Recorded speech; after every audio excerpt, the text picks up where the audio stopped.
Bien le bonjour à toi mon ami, bien le bonjour. Aujourd'hui, comme tu l'as vu, c'est le deuxième épisode de Je crée le meilleur de l'histoire.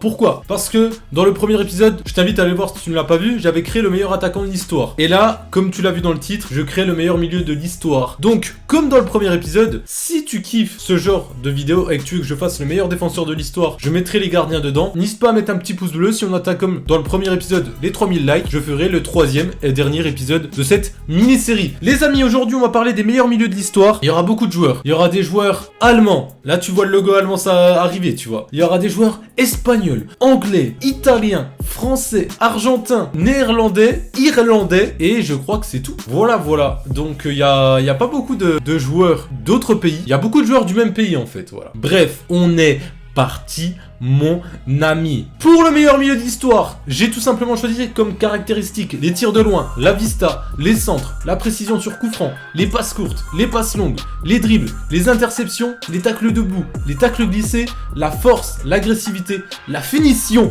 la détente et la tête, c'est en même temps, c'est les deux pareils, et l'endurance. Donc les amis, on est parti avec les tirs de loin.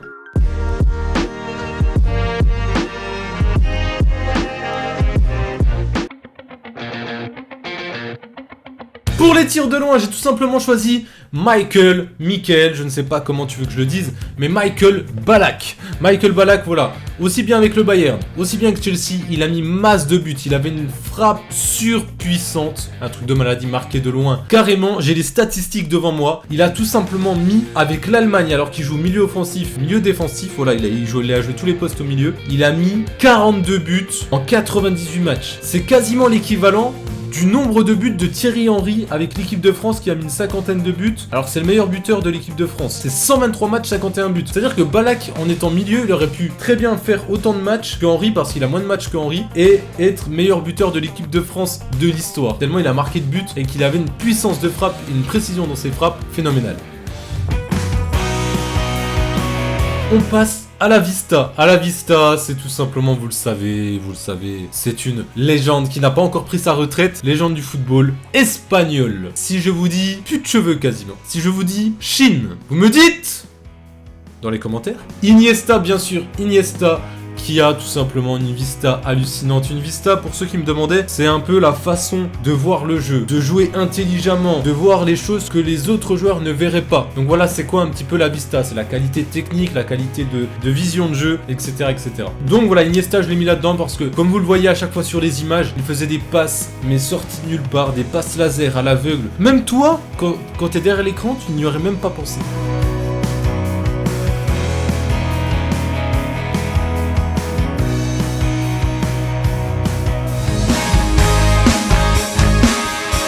Au niveau des centres, une qualité de centre phénoménale, une précision phénoménale. Si je vous dis Reds, si je vous dis anglais, légende des Reds Champions League, c'est bien sûr Steven Gerrard. Bien sûr, Steven Gerrard, qui avait une qualité de centre. Voilà, je l'ai mis dans les centres, j'aurais pu le mettre dans les coups francs, j'aurais pu le mettre autre part, bien sûr. Il a une qualité, en fait, une précision phénoménale sur sa frappe de balle. Que ça soit sur les centres, les passes longues, les coups francs, etc.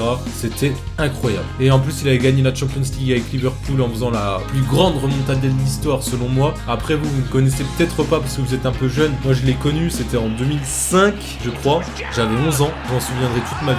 Milan gagnait 3-0 à la mi-temps et Liverpool remonte à 3-3 et gagne au tir au but en finale de Champions League. C'est une remontada dans le même match. C'est pas une remontada en deux matchs. C'est dans le même match. Il perd 3-0 à la mi-temps, il remonte à 3-3.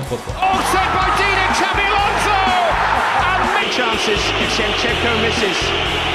He saved it! The European Cup is returning to England! For most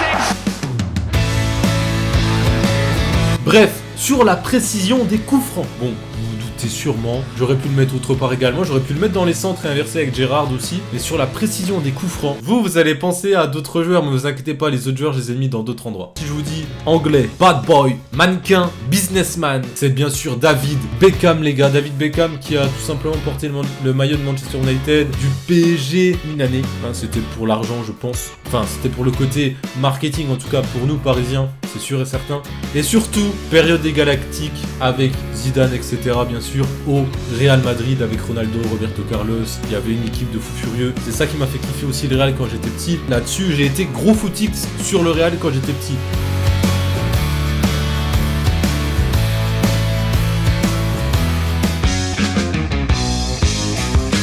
On parle maintenant des passes courtes. C'est tout simplement le complément d'Iniesta, vous le savez sûrement. Il a 4 lettres dans son nom de famille. C'est tout simplement Xavi. Xavi qui a tout simplement une qualité de passe courte. J'étais obligé de mettre Xavi. Vous le voyez, il met des passes mais ahurissantes, etc., etc. Parce que pendant que je parle, vous voyez des images défiler et vous vous rendez compte que ce que je dis, c'est pas forcément faux. Après, c'est pas forcément vrai. C'est mon avis. C'est totalement subjectif. Mais j'ai essayé d'être le plus objectif dans mes propos.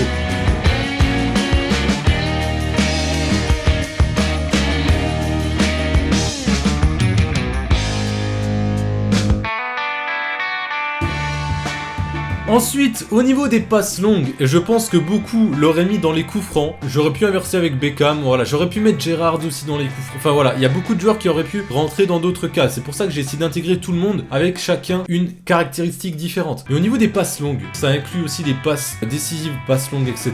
Il a encore fait une passe incroyable décisive à Bruce Granek lors du match de gala au stade de l'Atlético Madrid avec les joueurs PlayStation. J'ai mis Pirlo bien sûr, voilà, l'Italien qui a une qualité de coup franc incroyable, qui a une qualité de passe longue, passe courte incroyable. Voilà, c'est justement pour sa précision en termes de passe que je l'ai mis.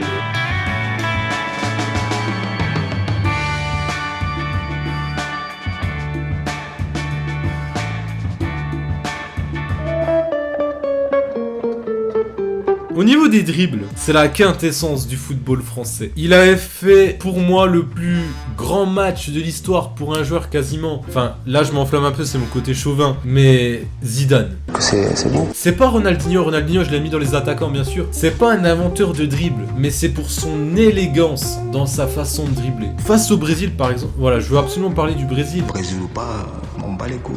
Il allait être en retraite, il est revenu pour l'équipe de France pour la Coupe du Monde, il voulait être en retraite de base, il a tout fait durant la Coupe. Pour l'écart, c'est lui qui fait la passe décisive et qui fait un match de maestro en dribblant tout le monde alors qu'il était sur sa retraite internationale. Il a mis tout le monde à la retraite face au Brésil et c'est lui qui fait la passe décisive à Henry, si je me rappelle bien. Et c'est la première passe décisive de Zinedine Zidane pour Thierry Henry. Ah non, en 8ème, pardon, il fait un but, une passe décisive, il me semble, ou deux sur un but face à l'Espagne, victoire 3-1, parce que je me rappelle, il y a le but de Ribéry et avec les commentaires de Thierry Chelardi qui disait « Eh, bien joué Mino, bien joué mon gars, bien joué mon enfant » et tout.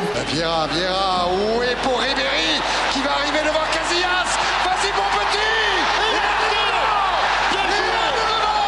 Le premier but de Ribéry avec l'équipe de France. Il est génial le môme. Et la finale, la Panenka. Mais qui aurait les cojones de faire une Panenka en finale de Coupe du Monde, sachant qu'il y a 0-0, il n'y a même pas 3-4-0 pour ton équipe. En plus, une Panenka qui fait barre transversale entrante, barre transversale sortante. Et il y a but, ça a bien été vu par les arbitres, heureusement, parce qu'à cette époque il n'y avait pas la VAR. Donc si l'arbitre l'aurait refusé, on n'aurait rien pu dire. Alors Zidane, t'as les plus grosses cojones du monde. Au niveau des interceptions, j'ai mis l'Argentin, le mort de faim. Ah, Veron mon gars. Voilà, il avait tout simplement une qualité de défense, une qualité de puissance, de tacle, etc. Voilà, j'ai mis dans les interceptions, j'aurais pu le mettre autre part, mais j'ai mis Veron.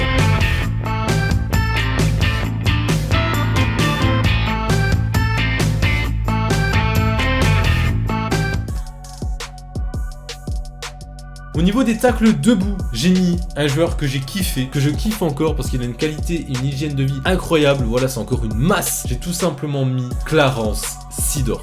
Attenzione al limite, Seedorf prova a liberare il destro, Seedorf va in percussione, il tiro, rete, Seedorf. Clarence Seedorf, j'aurais pu l'inverser avec celui que j'ai mis dans les tacles glissés parce que dans les tacles glissés, j'ai mis Makelele. Donc voilà, vous voyez un petit peu des images de ces deux joueurs, Makelele, Seedorf. Tacle debout, j'ai mis Seedorf. Tacle glissé, j'ai mis Claude Makelele, le Kanté français. Enfin, Kanté est le Makelele français de l'époque moderne. Même si Makelele a plus prouvé, Kanté est en train de prouver au fur et à mesure des années. Ça fait déjà pas mal de temps. Je pense que s'il continue comme ça jusqu'à sa retraite, il ira dans les meilleurs milieux de l'histoire, peut-être plus tard dans 10 ans.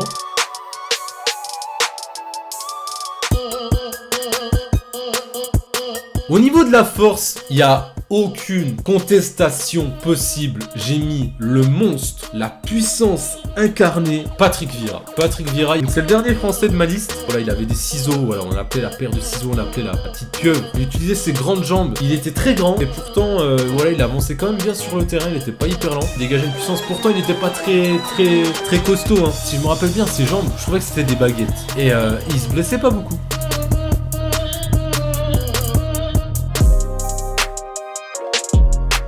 Au niveau de l'agressivité, je vous demande à vous, dans les commentaires, de départager ces 3 joueurs. Parce que je n'arrivais pas à les départager, donc je vous invite tout simplement à me dire dans les commentaires qui selon vous vous auriez mis. Peut-être un autre joueur, hein, dites-moi aussi si vous auriez mis un autre joueur. Gattuso, voilà, regardez ce qu'il a fait. Regardez comme c'était un mort de faim, regardez comment il était agressif.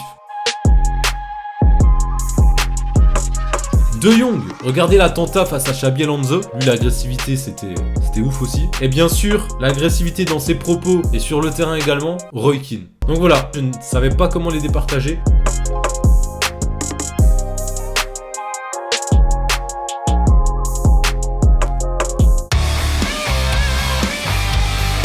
C'est là que, franchement, je pense inverser. Au niveau de la finition, j'avais mis Lampard. Lampard parce qu'il avait une finition incroyable. Il a joué à Chelsea. Il a joué où Lampard aussi, à part Chelsea. On va bien regarder. Ah non, City, pardon. Ah ouais, mais il a joué 13 ans à Chelsea, c'est pour ça.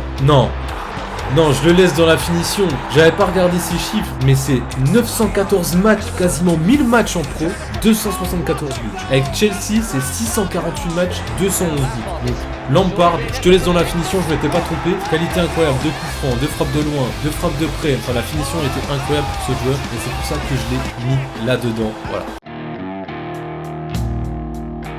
Au niveau de la détente et de la tête, j'aurais pu le mettre dans n'importe quel domaine. Gullit. J'étais obligé de mettre Gullit dans une des caractéristiques que j'ai énoncées auparavant. Gullit, je l'ai mis dans la détente et la tête parce que, voilà, Vieira, j'aurais pu le mettre au niveau du jeu de tête, mais la détente, Vieira, je trouvais qu'il était bon, mais sans plus. Gullit, c'est quand même au-dessus, et c'est pour ça que j'ai mis là-dedans, dans cette caractéristique au niveau de la détente et de la tête. Et au niveau de l'endurance, c'est mon chouchou de mes choix. N'hésitez pas d'ailleurs à me dire votre préféré de ma liste, parce que moi, c'est tout simplement, voilà, je le kiffais tout simplement. Il avait un style unique. Il n'y a jamais eu un autre joueur de l'histoire qui a eu ce style. Si je vous dis lunettes, si je vous dis néerlandais, si je vous dis dread, si je vous dis black, c'est bien sûr Edgar Davids.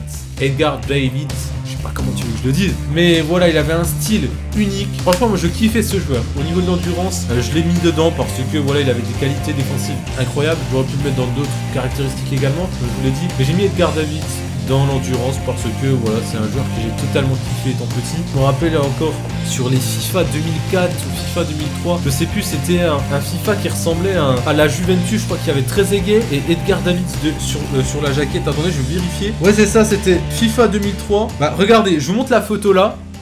Voilà. Et je vous l'affiche à l'écran. Mais c'était FIFA 2003 avec Roberto Carlos, Ryan Giggs et Edgar Davids. Je l'ai kiffé à mort. Mais il était pas avec Trezeguet. Oh, FIFA 2004, c'était Ronaldinho. Oh ouais, c'est oufissime, wesh. Po.